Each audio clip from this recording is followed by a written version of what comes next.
Manoj home কিচেনলৈ সকলোকে স্বাগতম জনাইছোঁ। আজি মই কচুৰ এটা একেবাৰে বেলেগ ধৰণৰ ৰেচিপি লৈ আহিছোঁ। তাৰ কাৰণে মই কচু কেইডালমান কাটি লৈছোঁ আৰু এতিয়া এইখিনি মই ভালকৈ হাতত তেল লগাই ল'ম, নহ'লে ইমান খজুৱাই কচুৱে। আৰু সেইকাৰণে মই হাতত মিঠাতেল, বেলেগ তেল নহয়, মিঠাতেল লগাব। মই মিঠাতেল ভালকৈ লগাই লৈছোঁ একেবাৰে, তেতিয়া আৰু কটাৰ পিছত নখজুৱাই। এতিয়া এইখিনি মই বাকলিখিনি অলপ গুচাই ল'ম, কাৰণ যিহেতু কচুৰ ওপৰত এটা লেয়াৰ থাকে, সেই লেয়াৰটো অলপ গুচাই ল'ব লাগিব। এইটো সকলোৱে জানেই বাৰু, তেতিয়া মই কৈছোঁ। আৰু এতিয়া এইখিনি ভালকৈ গুচাই মেলি মই এই ধৰণে ভাঙি ল'ম। আৰু আপোনালোকে কেনেকুৱা পায় কচু? মইতো কচু বহুত ভাল পাওঁ, আৰু যি ধৰণে কচু বনালে মই খুব ভাল পাওঁ। কচুৰ পিটিকা কওক বা কচু যি ধৰণে কচু বনালে মোৰ ভাল লাগে। আপোনালোকে কেনেকুৱা পায় বাৰু? আৰু এতিয়া মই এই ধৰণে গোটেইখিনি ভালকৈ কাটি ল'ম। এই চাইজৰে মই কাটি লৈছোঁ, কাৰণ পিছত একেবাৰে গলি যাব, এইখিনি একেবাৰে সিজি যাবগৈ। আৰু এতিয়া এইখিনি মই গোটেইখিনি কাটি ল'লোঁ। আৰু এতিয়া মই এইখিনি ধুই ল'ম। আৰু ধুওঁতে মই অলপ ফুটা থকা খৰাহী এটাত লৈছোঁ, কাৰণ মই এই সময়ত হাতত ইমান পানী নলগাওঁ, কাৰণ হাতত পানী লগালেই পূৰা খজুৱাব। আৰু এইখিনি এনেই বাৰীৰ লগোৱা কচু নহয়, আৰু এনেই কচু আৰু যিবোৰ নিজে নিজে উঠে আৰু সেইকাৰণে বহুত খজুৱাই। এতিয়া মই কি কৰিম, এইটো অলপ পানীত বইল কৰি ল'ম। বইল কৰোঁতে মই অলপ টেঙা দি দিম। যিকোনো টেঙা ব্যৱহাৰ কৰিব পাৰে, যি টেঙা আপোনালোকৰ ওচৰত আছে সেই টেঙা ইয়াত ব্যৱহাৰ কৰিব পাৰে। মই এটা চচপেনত এইটো থৈ দিছোঁ, দি পেলাই পানী দি লৈছোঁ, আৰু মই তেতেলী টেঙা অলপ দি লৈছোঁ। আৰু এতিয়া এইখিনি মই গেছত পাতি দিম। আৰু এইটো অকল খালি উতল অহাৰ লগে লগে মই নমাই দিম, কাৰণ এইটো সিজিব নালাগে। আৰু এতিয়া মই গেছটো জ্বলাই পেলাই এখন কেৰাহী পাতিছোঁ। পাতি পেলাই মই ইয়াত শুকান মটৰ আধা বাতিমান ইয়াত মই দি দিছোঁ। আৰু গেছৰ ফ্লেমটো অলপ ল' কৰি পেলাই এইখিনি থৈ দিম। আৰু যেতিয়া এইখিনি ভালকৈ ফুটিব, তাৰপিছতহে মই এইখিনি নমাম। আৰু এইখিনি মাজে মাজে লৰাই থাকিব লাগিব। এইখিনি পূৰা ফুটাৰ পিছতহে আমি লৰাম। আৰু এইখিনি যদি বেছি গেছটো বঢ়াই পেলাই দি দিয়ে, তেতিয়াহ'লে এইখিনি নুফুটে, আৰু তেতিয়া খাবলৈও ইমান ভাল নালাগিব। আৰু মই আজি এইটো দিয়ে বনাম, আৰু বহুত বেলেগ ধৰণে বনাম। আপোনালোকে চাই থাককচোন মই কি ধৰণে বনাই আছোঁ। এইখিনি ফুটি আছে, আৰু এতিয়া ফুটি থাকোঁতে মাজে মাজে এই ধৰণে লৰাই থাকিব। তেতিয়া যিখিনি আছে বাকীখিনিও ফুটি যাবগৈ। মই এই ধৰণে লাহে লাহেকৈ লৰাই আছোঁ, আৰু এইখিনি ফুটি গৈ আছে। এতিয়া লাহে লাহে এইখিনি খালি মটৰখিনি ভাজোঁতে অলপ এটা সময় লাগে, আৰু কাৰণ ইমান সোনকালেতো মটৰ ভজা নহয়, অলপ সময় এটা লাগে। সেইকাৰণে এই কামটোহে অলপ দেৰি লাগিব। আৰু এইখিনি ভজা হৈ যোৱাৰ পিছত এতিয়া এইখিনি অলপ অলপ উতল আহিছে। মই তেতেলীখিনি সুমুৱাই পেলাই অলপ ভালকৈ লৰাই দিছোঁ, তেতিয়া তেতেলীৰ টেঙাখিনি পূৰা ওলাই গোটেইখিনিত ভালকৈ লাগি যাবগৈ। এই ধৰণে অলপ যেতিয়া উতল আহিব, তেতিয়া অলপ ভালকৈ গোটেইখিনি লৰাই দিব। তেতিয়া নখজুৱাই, আৰু কাৰণ এইটো বহুত খজুৱাই। আৰু এতিয়া এইখিনি আমাৰ হৈ গ'ল চাগে, মই অলপ দেখাইছোঁ। এইখিনি আমাৰ ফাটি গৈছেগৈ। আৰু এতিয়া মই এইখিনি নমাই দিম। নমাই পেলাই মই কুকাৰত ট্ৰান্সফাৰ কৰিম। মই কুকাৰত ট্ৰান্সফাৰ কৰিছোঁ। তাত মই এতিয়া অলপ পানী দি দিম। দি পেলাই মই চিটি লগাই দিম, 3-4 চিটি মাৰিব, তাৰপিছত মই নমাই দিম। আৰু মটৰটো ভাজি পেলাই দিলে বেছি ভাল লাগে, কাৰণ এনেই তিয়াই পেলাই যদি এই ধৰণে বনাওঁ, তাৰ টেষ্টটো বেলেগ আহে, আৰু ইয়াৰ টেষ্টটো বেলেগ আহে, কাৰণ এটা ভজাৰ এটা ফ্লেভাৰ আহে, ইমান ভাল লাগে খাবলৈ। আৰু এতিয়া আমাৰ কচুখিনিও হৈ গ'ল। এইখিনিও মই খৰাহী এটাত ঢালি লৈছোঁ। আৰু এতিয়া এইখিনি মই পানীখিনি পেলাই দিম, আৰু কচুখিনি আৰু তাৰ মাজৰ পৰা যিখিনি তেতেলী আছে সেইখিনিও মই উঠাই পেলাই দিম। আৰু যিখিনি মটৰ দিছিলোঁ, মটৰখিনিও আমাৰ সিজি গ'লগৈ।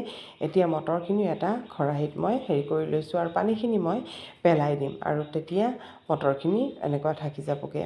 আৰু এতিয়া মই কি কৰিম, অলপ এটা কেৰাহী পাতিছোঁ, পাতি পেলাই তাত মই অলপ মিঠাতেল দি দিছোঁ।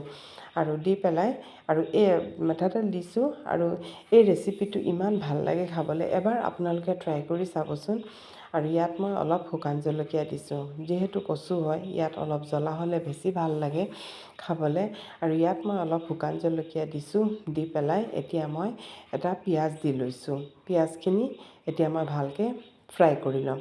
আৰু আপোনালোকে এই ধৰণে যদি মোৰ ভিডিঅ'বোৰ ভাল লাগে প্লিজ এটা লাইক কৰিব আৰু ছাবস্ক্ৰাইব কৰি দিব আৰু বেল আইকনটো প্ৰেছ কৰি দিব। মোৰ ভিডিঅ'ৰ নতুন ন'টিফিকেশ্যন পাই যাব।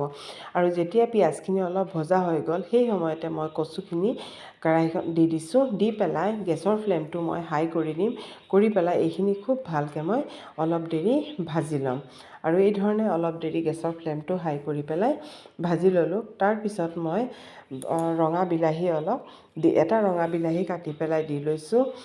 আৰু এইখিনি গছত লাগিছিলে আৰু সেউজীয়া বিলাহী গছত লাগিছিলে এইখিনিও মই দি লৈছোঁ। অলপ এটা টেঙা ভাৱ আহিব, খাবলৈ ভাল লাগিব। আৰু অলপ সৰহীয়াকৈ মই জলকীয়া কেইটামান, কেঁচা জলকীয়া কেইটামানো মই দি লৈছোঁ। আৰু এতিয়া মই এইখিনি ভালকৈ লৰাই ল'ম। আৰু অলপ জলকীয়া বেছিকৈ দিলে খাবলৈ কিন্তু বহুত টেষ্টি হয়।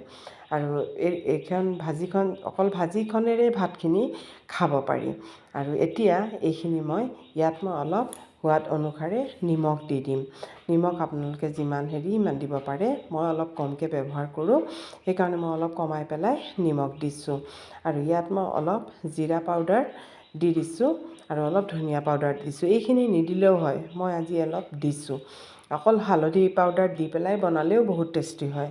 আৰু ইয়াত মই জিৰা, ধনিয়া, হালধি আৰু জলকীয়াৰ পাউডাৰ দি লৈছোঁ। দি পেলাই এইখিনি মই অলপ ভালকৈ ভাজি কৰি ল'ম। আৰু আপোনালোকে যদি মছলা জিৰা পাউডাৰ ব্যৱহাৰ কৰিব নিবিচাৰে তেতিয়াহ'লে কি কৰিব, অলপ হালধি পাউডাৰ দি জালুক গুড়ি কৰি দি দিব। আৰু বেছি টেষ্টি হয় খাবলৈ। আৰু ইয়াত মই অলপ বেছিকৈ নহৰুৰ পেষ্ট দিছোঁ। নহৰু যিমান বেছিকৈ দিব কচুৰ টেষ্টটো আৰু বেছি বাঢ়ি যায়গৈ। সেইকাৰণে মই নহৰুৰ পেষ্টটো অলপ বেছিকৈ দিছোঁ। দি পেলাই মই এইখিনি ভালকৈ লৰাই লৈছোঁ। আৰু এতিয়া মই এইখিনি ঢাকি পেলাই থৈ দিম অলপ সিজালৈকে। মাজে মাজে অলপ লৰাই দি থাকিম, নহ'লে হয়তো জ্বলি যাব পাৰে। এয়া চাওক পানীখিনি শুকাই গৈছে, সেইকাৰণে মাজে মাজে অলপ লৰাই দি থাকিব লাগে।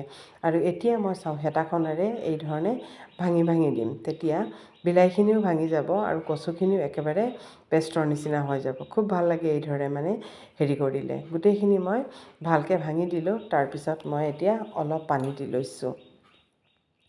অলপ পানী দি পেলাই এইখিনি মই অলপ ভালকৈ লৰাই লৈছোঁ। আপোনালোকে ৰেচিপিবোৰ কেনেকুৱা পায় প্লিজ কমেণ্ট কৰিব, তেতিয়াহে ভাল লাগে। আৰু এতিয়া অলপ পানী দিয়াৰ পিছত এইখিনিও অলপ ভালকৈ সিজি গ'লগৈ। সেয়া চাওকচোন, পূৰা একেবাৰে ধুনীয়াকৈ এইখিনি সিজি গ'লগৈ। কচুখিনি খুব সিজি গ'লগৈ। হৈছে নহয় ইমান লোভনীয় দেখাত যেনেকুৱা লোভনীয় হৈছে, খোৱাত আৰু তাতোকৈ বেছি টেষ্টি হৈছে দেই। আৰু এতিয়া যিখিনি মই মটৰ বইল কৰি থৈছিলোঁ, এই মটৰখিনি মই ইয়াত দি দিম। আৰু এই ধৰণে আপোনালোকে মটৰ দি বনাইছেনে? যদি বনোৱা নাই বিশ্বাস কৰক, এবাৰ বনাই চাওক, ইমান টেষ্টি হয় খাবলৈ। মটৰৰ ভজা গোন্ধটো আহে আৰু এইটো বেলেগেই এটা সোৱাদ হয়। আৰু এই ধৰণে এবাৰ বনাই চাব, তেতিয়াহে ভাল লাগিব। আৰু বনাই পেলাই যদি ভাল লাগে তেতিয়াহ'লে প্লিজ কমেণ্ট এটা কৰিব। আৰু এই ধৰণে মই এতিয়া মটৰখিনি দি পেলাই খুব ভালকৈ লৰাই লৈছোঁ। আৰু এতিয়া এইখিনি অলপ লৰাই পেলাই এইখিনি মই অলপ দেৰি ঢাকি পেলাই থ'ম। আৰু এতিয়া এইখিনি অলপ দেৰি ঢাকি পেলাই থৈছোঁ। আৰু এয়া চাওক, তাৰ পৰা অলপ পানীও ওলাইছে। আৰু এইখিনি এতিয়া মই ভালকৈ অলপ লৰাই ল'ম। আৰু এয়া চাওকচোন কিমান টেষ্টি হৈছে খাবলৈ, দেখাত কিমান ভাল হৈছে। আৰু যদি আপোনালোকে ভাবে শুকানকৈ থ'বলৈ, তেতিয়াহ'লে আপোনালোকে এই সময়ত নমাই দিব পাৰে। আৰু যদি ভাবে অলপ পানী দি পেলাই অলপ জুলীয়া কৰি খাবলৈ, তেতিয়াহ'লে অলপ পানী দি পেলাইও খাব পাৰে।